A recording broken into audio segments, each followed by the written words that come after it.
हमारे विभिन्न ज्ञानवर्धक कार्यक्रम देखने के लिए आप हमें अभी सब्सक्राइब करें, बेल आइकन को प्रेस करें ताकि आप देख सकें हमारा कार्यक्रम सबसे पहले। और अधिक जानकारी के लिए फेसबुक पेज को लाइक करना ना भूलें। जय माँ इंद्राक्षी। इंद्राक्षी धाम में दर्शकों आप सभी का हम हार्दिक स्वागत करते हैं। आज के दिन जिन जातकों का जन्म दिवस है, मैरिज एनिवर्सरी है, उन सभी को हमारी तरफ से बहुत बहुत शुभकामनाएं। आज का पंचांग पढ़ लेते हैं। 5 अप्रैल सन 2021 दिन सोमवार, कृष्ण पक्ष, संवत 2077, चैत्र मास, कृष्ण पक्ष, तिथि नवमी है, नक्षत्र उत्तराषाढ़ा है, राहु काल 7:30 से 9 है, दिशा शूल पूर्व दिशा है। अब देखिए, जीवन में कई बार हमारा मन होता है कि संसार की सारी खुशियां हमें मिल जाएं, लेकिन हमारा ये जीवन पाप और पुण्य के 2 पहियों पर चलता है। जैसे हमारे पाप होते हैं वैसा हमें पाप का फल मिलता है, और जैसे हमारे पुण्य होते हैं वैसा हमें पुण्य का फल मिलता है। अब जैसा हमने किया है वैसा हमें भोगना पड़ता है। जन्म, पूर्व जन्म, मरणोपरांत क्या होता है, बहुत सारी बातें सबके समझ में नहीं आती हैं। लेकिन जैसे जैसे एक साधक अपनी साधना में उच्चतम स्थिति को प्राप्त करता चला जाता है, तो उसे जीवन के बहुत सारे रहस्य समझ में आने लगते हैं। नाना भांति के वो व्यक्ति उपाय करता है, नाना भांति के उपाय करके अपने जीवन को सफल सार्थक बनाना चाहता है। आपको एक बात कहें, जब भाग्य होता है तभी हमें अच्छे डॉक्टर मिलते हैं।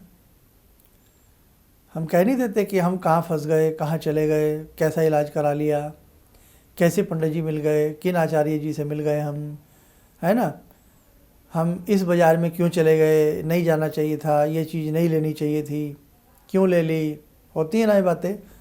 और कई बार भाग्य इतना अच्छा होता है, हम तो जानते भी नहीं थे इन जनाब को, और बहुत अच्छा लगा हमें तो आज। हम तो इस दुकान को पहचानते भी नहीं थे, लेकिन बहुत अच्छा सामान ले आए हम तो ये बहुत अच्छा कब होता है? ये जब ही होता है जब हमारे भाग्य अच्छे होते हैं। नहीं तो महलों में भी नींद नहीं आती है ना, फलों में भी स्वाद नहीं आता है ना, ये वास्तविकता है।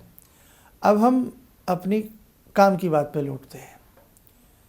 कई बार हम बहुत अच्छा जीवन में उपाय करना चाहते हैं। मिसाल के तौर पे हमने सुना कि हम नीलम पहन लें और अपनी तकदीर बदल लें, बहुत लोगों ने सुना होगा, लेकिन मेरा ऐसा मानना नहीं है। देखो, नीलम अपनी जगह है, आपके कर्म अपनी जगह है। तो इसीलिए कोई भी कार्य करिएगा सहजता, गंभीरता के साथ और विचार के साथ करिएगा। आज मैं आपको एक चीज़ बता देता हूँ। बात नीलम की चली है तो नीलम की बात कर लेते हैं आपसे।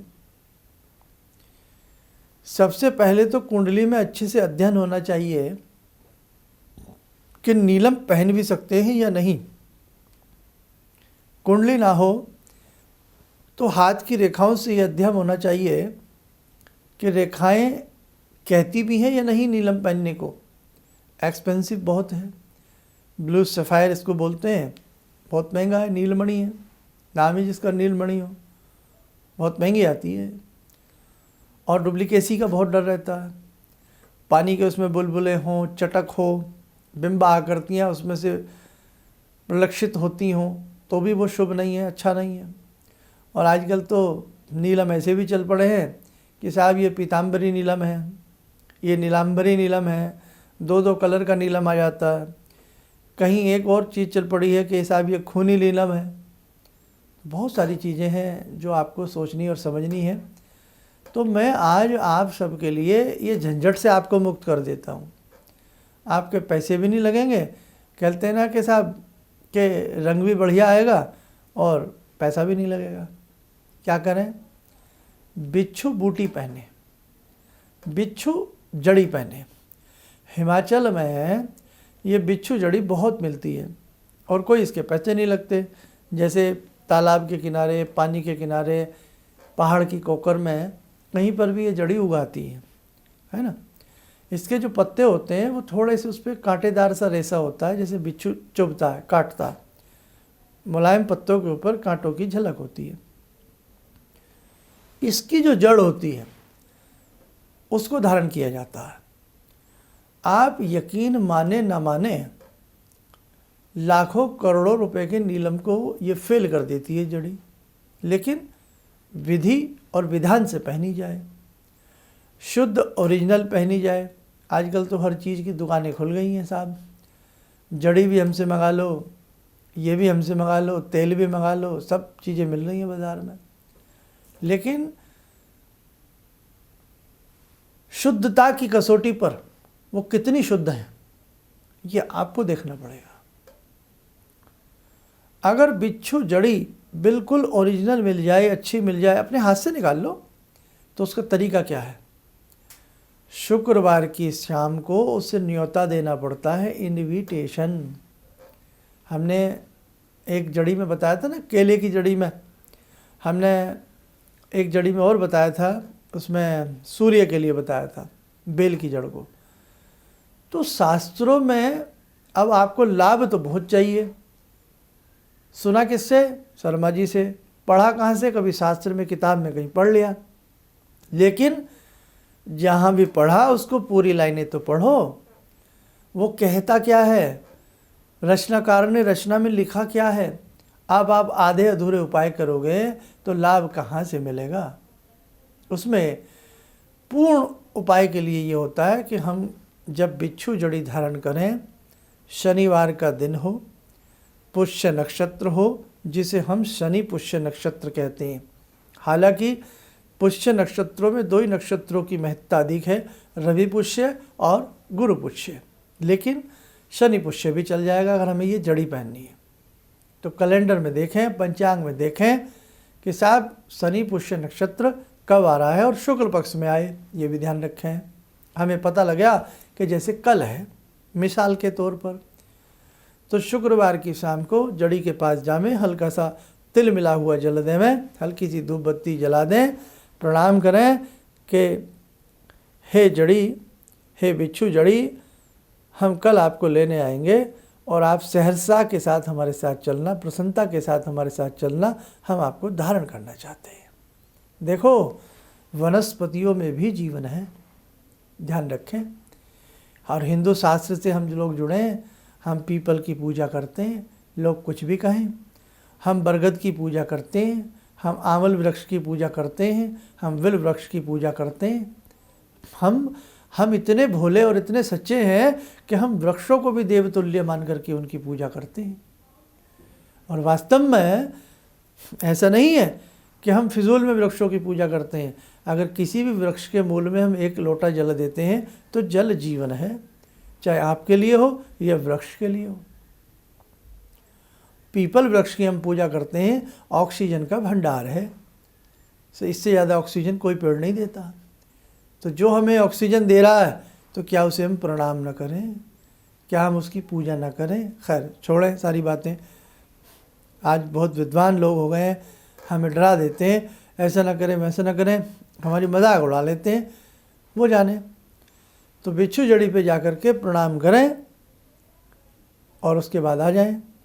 अब शनिवार सुबह के दिन पुष्य नक्षत्र भी हो, जामें, और वो जड़ी, बहुत बड़ा पेड़ नहीं होता इसका, छोटा सा ही होता है, उस जड़ी को कुरेद करके किसी नोकीली लकड़ी से, लोहा नहीं लगाना। हमने गुरु पुष्य नक्षत्र में भी ये बात बताई थी कि वहाँ पे भी लोहा नहीं लगाना। हमने और अनेक जड़ियाँ बताई, उसमें भी लोहे मना किया है। नोकीली सी लकड़ी ले आएँ, बना करके कुरेद करके घर ले आएँ, बस जड़ी उसके नीचे की जड़ ले आएँ, छोटी सी, घर ला करके जल से स्नान कराएं, कच्चे दूध से स्नान कराएं, हल्दी मिला हुआ, धूप दीप दे करके अच्छे शुद्धता के हाथ धो करके छोटी सी जड़ी को चांदी के ताबीज़ में या काले कपड़े में रैप करके अच्छे से उसका ताबीज़ सा बना लें, चाहे दाहिनी बाजू पर बांधें या चांदी सोने के ताबीज़ में भर के गले में पहन लें, काले डोरे में, क्योंकि शनि की बात है तो काला डोरा चाहिए। अद्भुत लाभ की प्राप्ति होगी। देखो, हमारे ऋषियों ने ऐसे ऐसे उपाय बताए हैं कि बेटा तुम करो, तुम्हारा पैसा भी नहीं लगेगा और तुम्हें बहुत अच्छा लाभ मिलेगा। ऋषियों का हृदय माँ की तरह होता है। बच्चे को भूख लगी हो, माँ भूखा नहीं रहने देती। घर में रोटी नहीं होगी तो कुछ और बना लाएगी, बच्चे का पेट भर देगी, खिला देगी, है ना। वो पेट भर देगी, भूखा नहीं रहने देगी, और खिलाएगी भी। जो खिलाएगी माँ वो स्वादिष्ट भी होगा, पौष्टिक भी होगा, स्वास्थ्य की दृष्टि से भी अति उत्तम होगा। इसीलिए माँ का मुकाबला नहीं है ना। इसीलिए जो हमारे ऋषियों ने बात कही है ना, वो माँ बन के कही है। उनकी हर बात में शुद्धता है, उनकी हर बात में प्रेम है। तो आप जो हैं करें, इस जड़ी को पहने, आपको बहुत बढ़िया लाभ मिलेगा। बस आज मैं आपसे यही कह रहा था कि जो नीलम ना पहन सकते हों तो वो बिच्छू जड़ी को धारण कर सकते हैं। लेकिन ये जो विज्ञापन आते हैं ना कि 9 की 9 जड़ियाँ मैं ला के दे दूँगा, 10 की 10 फुल जड़ियाँ आपके घर में जला दूँगा, तो भाई ये चीज़ आप ध्यान रखें। भाई ऐसे भी बातों पे कई बार थोड़ा सा मन नहीं विश्वास में आता, क्योंकि ये चीज़ें बिकने वाली नहीं होती। अब उसने क्या निमंत्रण दिया होगा, उससे तो आप कहोगे 1000 जड़ी चाहिए, वो कहेगा 5000 पहुँचा दूँगा आपके घर। सोचो आप दिमाग रखा करो। उसने हाथ जोड़े होंगे वहाँ जाके, उसने तो ठाए उखाड़ लिए होंगे, और क्या पता वो असली हैं या नकली हैं। इसीलिए मर्म को समझ करके काम करोगे तब मज़ा आएगा, तब आपके जीवन में आपको लाभ की प्राप्ति होगी। आइए साधु को समय हो चला है ध्यान साधना से जुड़ने का। जुड़ते हैं आज की ध्यान साधना में भगवान महाशिव से। ॐ आत्मा त्वं गिरिजामति सहचरा प्राणा शरीरं गृहं पूजा ते विषयोपभोग रचना निद्रा समाधिस्थिते संचारा पदयो प्रदक्षिण विदेः श्रोत्राणि सर्वागिरो यद्यात् कर्म करोमि तद्दखिलं शम्भोस्तवाराधनम् चन्द्रोद्भासितशेखरे स्मर हरे गंगाधरे शङ्करे सर्पे भूषितकण्ठकर्णविवरे नेत्रोत्तवे स्वानरे दन्ते त्वकृतसुन्दरां वरदरे त्रैलोक्यसारे हरे मोक्षार्तिं कुरु चित्तवृत्त्यमचलं मन्येस्तु किं कर्म वे वन्दे देव उमापतिं सुरगुरुं वन्दे जगत्कारणं वन्दे पन्नगभूषणं मृगधरं वन्दे पशूनां पतिं वन्दे सूर्यशशाङ्कवह्निनयनां वन्दे मुकुन्दप्रियं वन्दे भक्तजनश्रयं च वरदां वन्दे शिवं शङ्करम् ॐ कर्पूरगौरं करुणावतारं संसारसारं भुजगेन्द्रहारं सदा वसन्तं हृदयारविन्दे भवं भवानी सहितं नमामि भवं भवानी सहितं नमामि। कवच बना लें, ध्यान करें, शंभू का शुभ आशीष हम सबके ऊपर बरस रहा है।